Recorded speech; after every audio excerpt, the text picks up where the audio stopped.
يذكر الإنسان وأنى له الذكرى يقول يا ليتني قدمت لحياتي فيومئذ لا يعذب عذابه أحد ولا يوثق وثاقه أحد.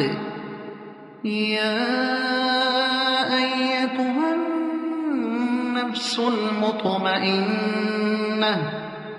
ارجعي إلى ربك راضية مرضية فادخلي في عبادي وادخلي جنتي.